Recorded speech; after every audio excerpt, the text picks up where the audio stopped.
मित्रों नमस्कार। मैं धनीराम पटेल, एडवोकेट बिलासपुर छत्तीसगढ़। और हमारे साथ आज जुड़े हुए हैं छत्तीसगढ़ हाई कोर्ट के वरिष्ठ अधिवक्ता राजू श्रीवास्तव साहब। श्रीवास्तव साहब नमस्कार। नमस्कार। और मैं अपने आज की चर्चा जो सुप्रीम कोर्ट के कॉन्स्टिट्यूशनल बेंच ने चेन्नैया बनाम आंध्र प्रदेश के केस के आर्डर को पलटते हुए और उसमें कोटे पे कोटा और क्रीमी लेयर का विस्तारित किया है। अभी जो कॉन्स्टिट्यूशनल बेंच की जो फैसला आई है एसटी एससी रिजर्वेशन पे, तो उस पर चर्चा शुरू करने से पहले आप सभी से मैं जो आग्रह हमेशा करता हूं वो कर रहा हूं कि मेरे चैनल को लाइक करें, सब्सक्राइब करें, शेयर करें और बेल आइकन को प्रेस करें।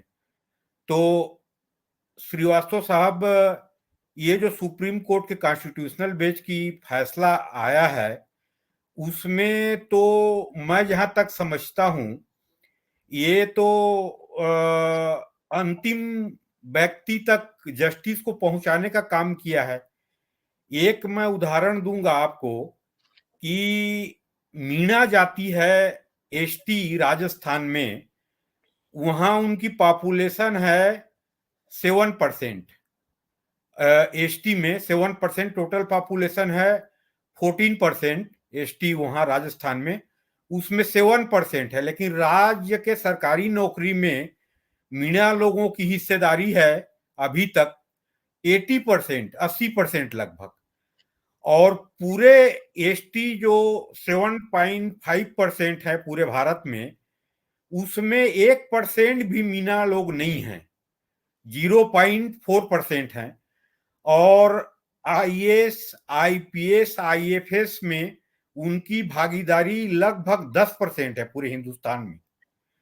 वैसे ही इसका प्रयोग शुरू किया था बिहार के नीतीश सरकार ने, दलितों में महादलित और ओबीसी में अति ओबीसी, ये आरक्षण लागू किया था।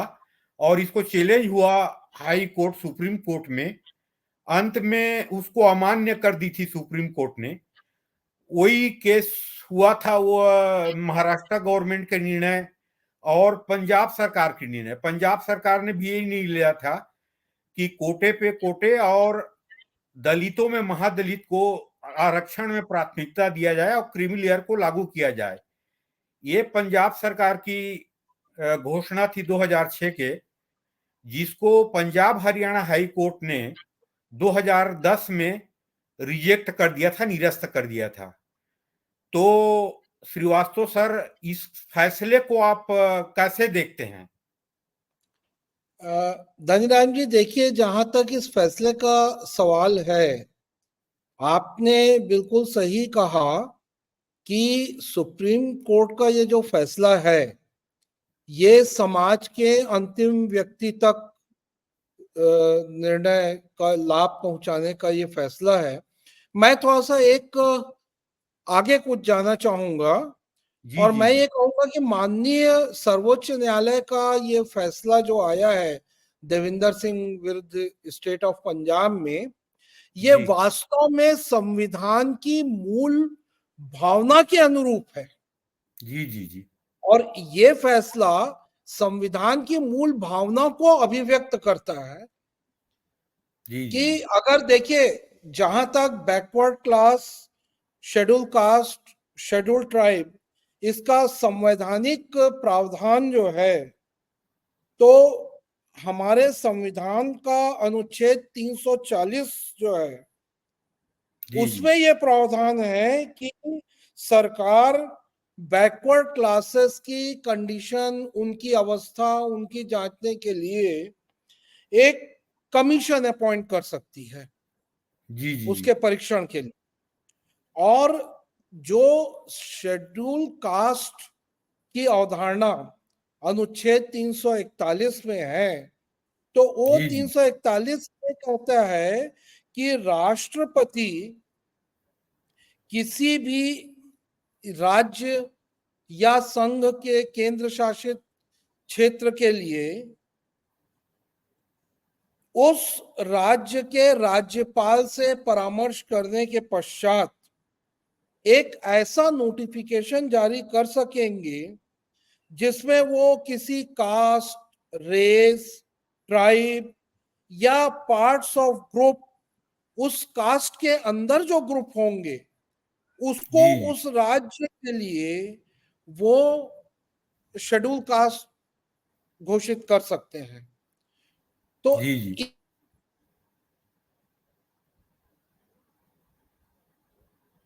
आपको यह विदित होगा कि हमारे संविधान की मूल भावना ही ये थी कि जो समाज का अति पिछड़ा और सबसे पिछड़ा, यानी अगर किसी कास्ट का भी कोई उसके अंदर कोई ऐसा ग्रुप, ऐसा कोई समूह है, जी तो जी जी उसे भी शेड्यूल कास्ट उस विशिष्ट क्षेत्र के लिए घोषित किया जाए।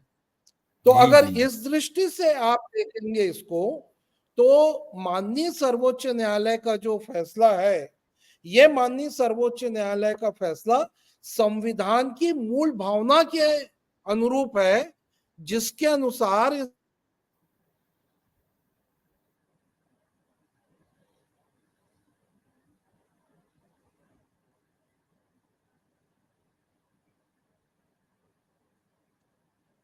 कहा गया है कि इस हम जो शेड्यूल कास्ट, शेड्यूल ट्राइब का जो जो आरक्षण है, जी उसमें जी इन सब का सब क्लासिफिकेशन, मतलब हम्म इनमें जो ज्यादा पिछड़े लोग हैं उनका हम्म वर्गीकरण किया जा सकता है।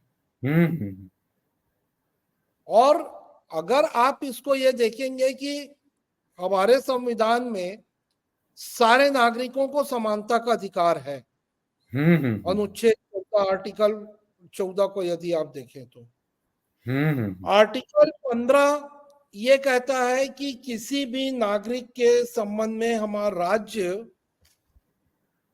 जाति, धर्म, रेस, कास्ट, इसके आधार पर कोई भी भेदभाव नहीं कर सकती। लेकिन हम्म इसके साथ ही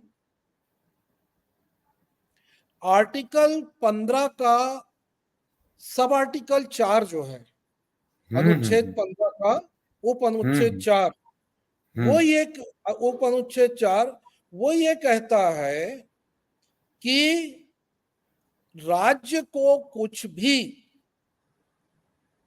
जो सामाजिक और शैक्षिक रूप से पिछड़े नागरिक हैं उनके लिए विशेष प्रावधान करने से, या शेड्यूल कास्ट और शेड्यूल ट्राइब के लिए कोई विशेष प्रावधान करने से राज्य को रोका नहीं जा सकता। इसी तरह से अगर आप अनुच्छेद 16 देखें, जो ये बोलता है कि जो पब्लिक एम्प्लॉयमेंट, यानी सार्वजनिक क्षेत्र में जो रोजगार हैं, उन रोजगारों में सभी को समान अवसर दिया जाएगा। लेकिन इसमें अनुच्छेद 16 के उप अनुच्छेद 4 में फिर यह अवधारणा की गई है कि जो शेड्यूल कास्ट और शेड्यूल ट्राइब है, अब उसमें पिछड़ा वर्ग भी जुड़ गया है मंडल इंदिरा साहनी के फैसले के बाद, तो उसमें भी सरकार को यह शक्तियां दी गई हैं संविधान के द्वारा कि यह पिछड़े वर्ग के संबंध में, पिछड़े वर्ग के नागरिकों के संबंध में सरकारी नौकरियों के संबंध में भी विशेष उपबंध बना सकते। तो ये जो हमारे संविधान में अवधारणा दी गई है, संवैधानिक अवधारणा है, उस संवैधानिक अवधारणा को ही माननीय सर्वोच्च न्यायालय ने अपने निर्णय में अभिव्यक्त किया। ये लेकिन श्रीवास्तव साहब, यहाँ पे एक क्वेश्चन है कि जातीय जनगणना के बारे में अभी बहुत विवाद हुआ था। कुछ राजनीतिक दलों ने समर्थन किया था, कुछ राजनीतिक दलों ने विरोध किया था। लेकिन राज्य सरकार को ये अधिकार दिया है कि कोटा में कोटा और क्रीमी लेयर को आप लागू कर सकते हैं, तो वर्ग में उपवर्ग के निर्धारण के लिए जातीय जनगणना आवश्यक होगी। जैसे एक मिसाल के तौर पे बिहार में पासी लोग 6% हैं और मुसहर लोग 1% हैं। तो उसको जानने के लिए उनके जो जनसंख्या है उसके अनुपात में उनको प्रतिनिधित्व देने के लिए जातीय जनगणना जरूरी होगी। तो इसके बारे में आप कुछ कहना चाहेंगे? देखिए, जहां तक जातिगत जनगणना का जो आपने राजनीतिक दलों के परिप्रेक्ष्य की बात की है, उस पर तो जी जी। मैं कुछ भी टिप्पणी नहीं करना चाहूंगा, वो एक अलग विषय है। हम्म। लेकिन जहां तक आपको याद होगा कि पहले जब इंदिरा साहनी बनाम भारत संघ का जो निर्णय आया, और उसके बाद जब ये तथ्य आया कि भाई आरक्षण जो है ये केवल सरकारी नौकरियों में भर्ती तक के लिए सीमित है,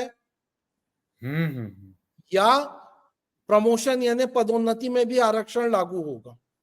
इंदिरा साहनी के प्रकरण में पहली बार माननीय सर्वोच्च न्यायालय ने कहा था कि नहीं, जो प्रमोशन यानी पदोन्नति है, पदोन्नति में आरक्षण नहीं दिया जा सकता। संविधान में अनुच्छेद 16(4) में जो आरक्षण का प्रावधान है, यह आरक्षण का प्रावधान केवल एंट्री लेवल पर होगा। बाद में इसमें अनेक संविधान संशोधन आए और सब कुछ आए, लेकिन जब पदोन्नतियों में आरक्षण के संबंध में जो प्रावधान थे, जी उनकी जी। संवैधानिकता की जांच माननीय सर्वोच्च न्यायालय ने की, और अनेक दृष्टांत उसके बाद आए। जैसे इसमें सबसे अभी लास्ट था जर्नैल सिंह का, तो उसमें भी माननीय सर्वोच्च न्यायालय ने ये तो कहा है ना कि आपको क्वांटिफाइबल डाटा जो है ये एकत्र करना पड़ेगा कि किसी भी वर्ग का शासकीय नौकरियों में समुचित प्रतिनिधित्व है कि नहीं है। जी जी। इसका आपको एक क्वांटिफाइबल डाटा एकत्र करना पड़ेगा, और क्वांटिफाइबल डाटा एकत्र करने के बाद ही आप ये तय कर सकते हैं कि इस किसी एक विशिष्ट समूह का या किसी पिछड़े समूह का पर्याप्त प्रतिनिधित्व है या नहीं है। तो इस पर्याप्त प्रतिनिधित्व के लिए क्वांटिफाइबल डाटा तय करने की बात तो माननीय सर्वोच्च न्यायालय ने अपने पिछले न्याय दृष्टांतों में भी की है। तो उस हिसाब से अगर आप देखें, तो जब तक आप प्रत्येक समूह की जनगणना नहीं करेंगे कि भाई किस जाति में कितने उपसमूह हैं, कितने समूह हैं, जैसे कि आपने अपने परिचयात्मक उद्बोधन में जो उदाहरण दिए मीना जाति का, पासवान का, तो इसी तरह से जब तक आप सभी की जनगणना नहीं करेंगे, सबका प्रतिनिधित्व आप देखेंगे नहीं, तो ये कैसे तय होगा कि इनका समुचित प्रतिनिधित्व है या नहीं है। और ये बात तो सच है कि किसी भी देश के विकास का जो इंजन होता है वो उस देश के स्वस्थ, शिक्षित और विकसित नागरिक होते हैं। तो यदि समाज का एक बड़ा तबका सामाजिक संसाधनों की भागीदारी से पीछे छूटा रहेगा, तो समाज का समग्र विकास कैसे होगा? बिल्कुल बिल्कुल।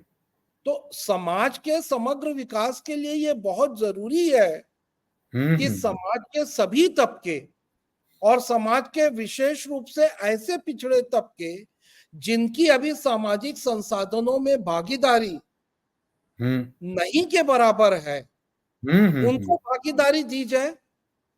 और मैं जहां तक अभी तक माननीय सर्वोच्च न्यायालय के इस निर्णय को समझ पाया हूं, तो इस निर्णय का उद्देश्य यही है कि समाज के हर वर्ग को सामाजिक संसाधनों में उनका अधिकार देना, जिससे कि वो समाज की मुख्य धारा से जुड़ सके और आगे विकास हो सके। तो ये जो सुप्रीम कोर्ट का निर्णय है, ये मुझे समझ में आता है कि ये देश के समग्र विकास के लिए एक ऊर्जात्मक इंजन की तरह से कार्य करेगा। ये इस निर्णय के, और जहां तक आपका जो जातिगत जनगणना का प्रश्न है उस पर इस जजमेंट को, माननीय सर्वोच्च न्यायालय के जजमेंट को हम अंत्योदय भावना से प्रेरित मान सकते हैं, जो संविधान की मूल भावना है कि अंतिम व्यक्ति तक न्याय पहुंचनी चाहिए। लेकिन श्रीवास्तव साहब, एक चीज मैं आपसे पूछना चाहूंगा कि जो राजनीतिक दल भारत में अपने आप को दलितों के और आदिम जाति के प्रतिनिधित्व करने वाली राजनीतिक दल मानती हैं, वो सभी राजनीतिक दल इसका विरोध क्यों कर रहे हैं? इसमें लॉजिक जो मैंने चर्चा के शुरुआत में बताया कि एक जाति विशेष के प्रतिनिधित्व अधिक है, एक जाति विशेष के प्रतिनिधित्व बिल्कुल नहीं है, इस कारण से वोट के राजनीति के कारण ये विरोध कर रहे हैं, क्यों कर रहे हैं लोग? अब देखिए, राजनीतिक दलों की अपनी अलग प्राथमिकताएं होती हैं। जी जी जी। राजनीतिक दलों की जो भी प्राथमिकताएं हों, तो राजनीतिक दलों के जो नजरिए से माननीय सर्वोच्च न्यायालय के निर्णय की व्याख्या नहीं की जा सकती। माननीय सर्वोच्च न्यायालय ने जो भी निर्णय दिया है वो संविधान की भावना के अनुरूप और जो संवैधानिक प्रावधान है उनको दृष्टिगत रखते हुए माननीय सर्वोच्च न्यायालय ने यह निर्णय दिया है। और जहां तक हम यदि मान लीजिए संविधान के मूल भावना में जाए या हमारे देश के परिप्रेक्ष्य में आप जाएं, तो महात्मा गांधी जी का भी यही विचार था, उनका भी यही, मैं कहूंगा कि एक निर्देश था हमारे देश के लिए कि जब भी आपको सही गलत या अपनी नीतियों का फैसला करना हो तो ये देखें कि आपके निर्णय और आपके संसाधन समाज के अंतिम छोर पर बैठे व्यक्ति तक कोई लाभ पहुंच पा रहा है कि नहीं। बिल्कुल बिल्कुल। यदि सामाजिक संसाधन और सामाजिक लाभ, सामाजिक आर्थिक विकास के लाभ समाज के अंतिम छोर तक पहुंच पा रहे हैं, तब आपका सामाजिक और आर्थिक विकास है। देखिए, हम लोग एक प्रजातांत्रिक मूल्यों की रक्षा करने वाले देश में रहते हैं, और जो प्रजातांत्रिक यानी जो राजनीतिक आजादी आती है, राजनीतिक आजादी की आवश्यक शर्त होती है कि पहले सामाजिक आजादी आए, सामाजिक आजादी से आर्थिक आजादी आती है, और आर्थिक स्वतंत्रता जब आती है तब उससे फिर राजनीतिक स्वतंत्रता आती है। तो जब हमारे देश का संविधान जो है, इसका मूल उद्देश्य और इसका परम उद्देश्य, इसका लक्ष्य हमारे देश को जब संपूर्ण प्रजातांत्रिक गणराज्य की स्थापना का है, तो ऐसी स्थिति में माननीय सर्वोच्च न्यायालय का जो निर्णय है कि इसके अनुसार उपजातीय जो शेड्यूल कास्ट और शेड्यूल ट्राइब है, जिससे भी वर्गीकरण किया जा सकता है, और जैसा कि मैंने आपको बताया कि अनुच्छेद 341, 342, उसको भी यदि आप मूल रूप से पढ़ें और उसके मर्म को समझे, तो उसमें भी यह बात है कि क्या उसके किसी वर्ग को भी, किसी एक विशेष वर्ग को कहीं पर शेड्यूल कास्ट किसी क्षेत्र विशेष के लिए घोषित किया जा सकता। तो इसलिए राजनीतिक दल कौन इसका विरोध कर रहे हैं, कौन क्या कर रहे हैं, वो उनकी अपनी प्राथमिकताएं हो सकती हैं। हाँ, वो तो है, लेकिन उनकी प्राथमिकता देश की प्राथमिकता नहीं हो सकती, और देश की जो प्राथमिकता है वो देश के संविधान के अनुरूप तय होगी, और उसी प्राथमिकताओं को दिशा में माननीय सर्वोच्च न्यायालय का वर्तमान फैसला जो आया है हम आगे बढ़ाते हैं। लेकिन अंत में श्रीवास्तव साहब एक चीज मैं देखा कि फैसला के आने के 2-3 दिन बाद तक किसी भी राजनीतिक, चाहे सत्ताधारी दल हो, चाहे विपक्षी दल हो, चाहे अपने आप को दलितों के दल मानने वाले दल हो, किसी का इसके बारे में प्रतिक्रिया सकारात्मक नहीं था। तो उनका व्यू सकारात्मक नहीं है, तो क्या राज्य सरकारें इसको लागू करेंगी? जो वर्डिक है माननीय सर्वोच्च न्यायालय के, कर पाएंगे? आपको क्या लगता है? जहां तक राज्य सरकारों का विषय है, जी इस फैसले को यदि सरकारों की नीयत साफ होगी जी जी जी। और यदि वे समाज के अंतिम व्यक्ति की भागीदारी हम्म। सामाजिक संसाधनों में सुनिश्चित करना चाहती हो, हम्म तो हम्म इसे अवश्य लागू करेंगी। हम्म हम्म हम्म क्योंकि जहां तक मैंने इस और जैसा जितनी मेरी समझ है, जो मैं समझ पाया हूं, हम्म।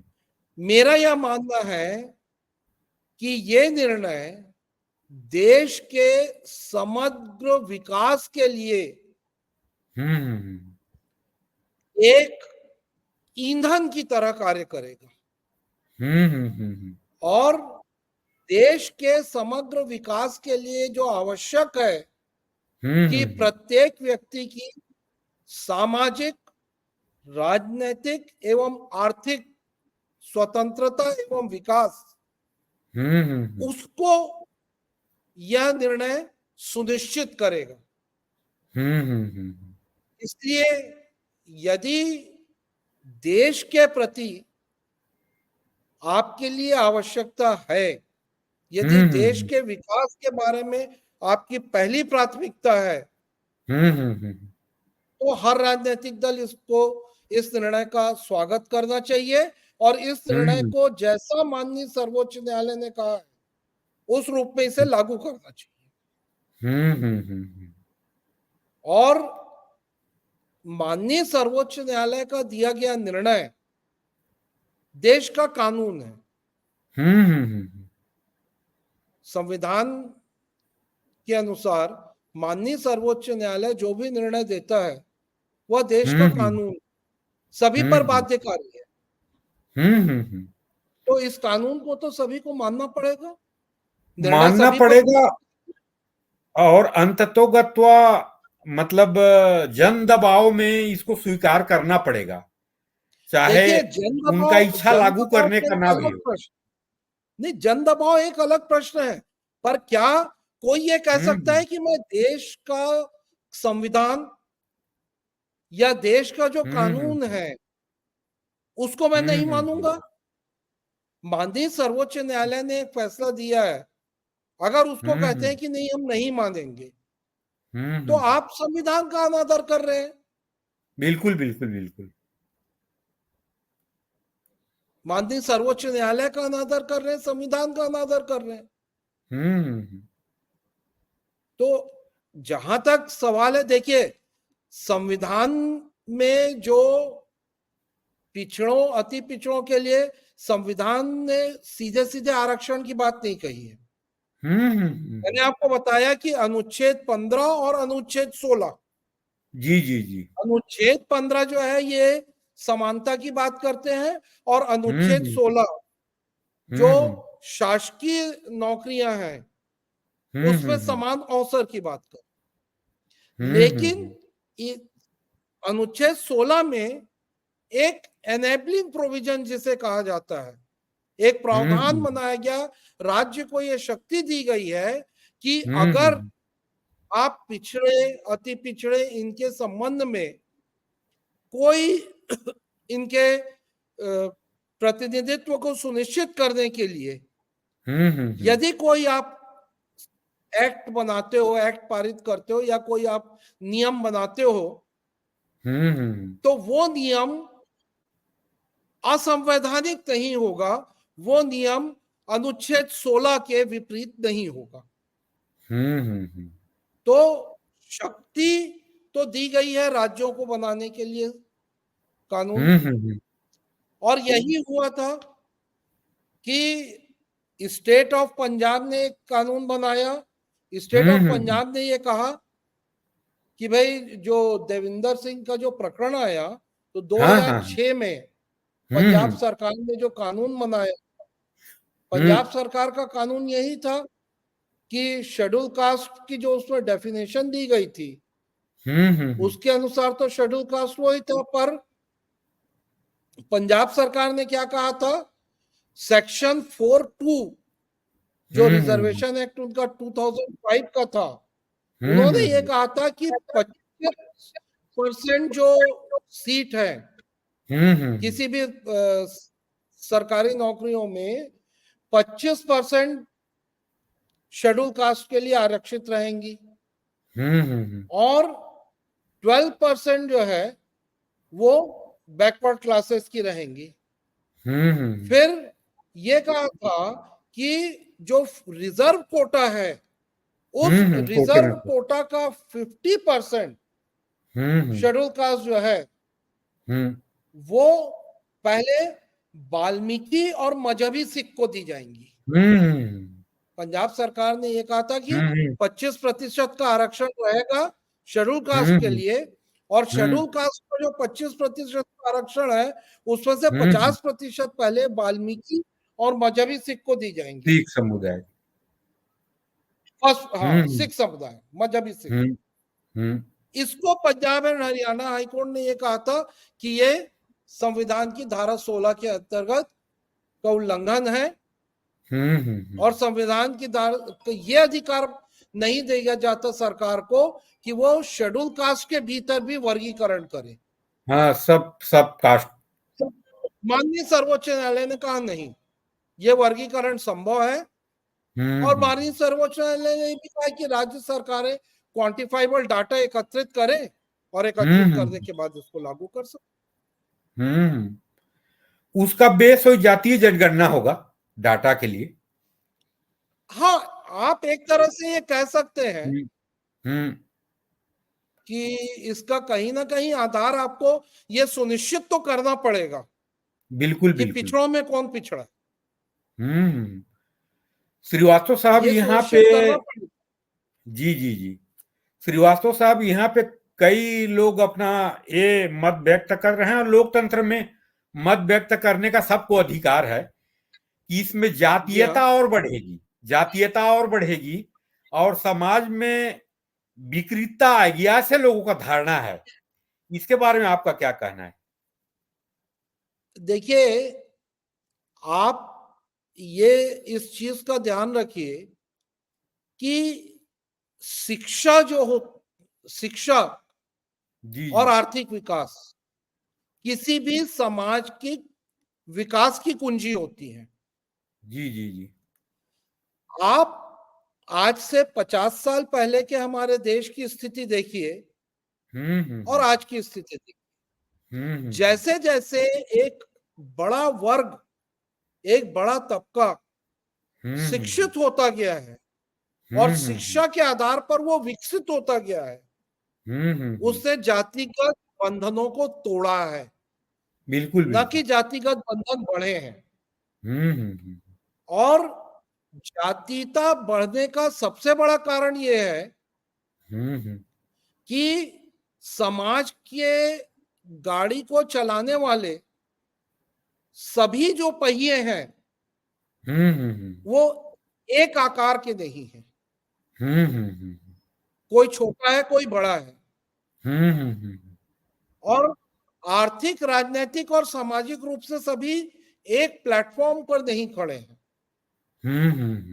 पर जैसे जैसे जो निचला तबका है उसका सामाजिक संसाधनों पर योगदान बढ़ेगा, वो विकसित होकर के जब सबके बराबर में आकर के खड़ा होगा तो इससे जातीयता के बंधन टूटेंगे न कि बढ़ेंगे।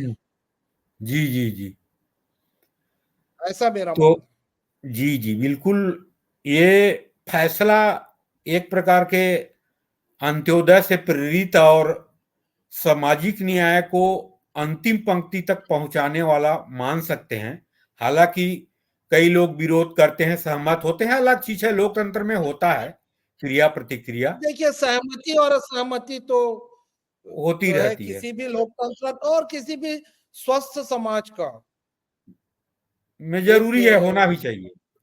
हाँ, तो जी सहमति असहमति एक अलग विषय हो सकता है, पर जी जी आफ्टर ऑल उस सहमति असहमति के पीछे जो है उचित तर्क होना चाहिए, जी जी जी जी। रैशनल होना चाहिए, और हम्म। अंततः होगा वही जो हमारे देश की संवैधानिक भावनाओं के अनुरूप है हाँ। और जो और देश के लिए आवश्यक है। जी जी जी।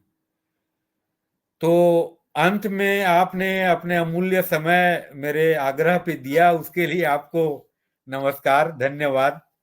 और नहीं, आपने सभी मुझे व्यूअर्स बुलाया को इसके लिए बहुत बहुत धन्यवाद आपका। अरे नहीं नहीं नहीं सर, नहीं नहीं, आपने समय निकाला और समय दिया, उसके लिए आपको धन्यवाद, और व्यूअर्स को इस हमारे कंटेंट को देखने के लिए धन्यवाद। श्रीवास्तव साहब, नमस्कार। नमस्कार।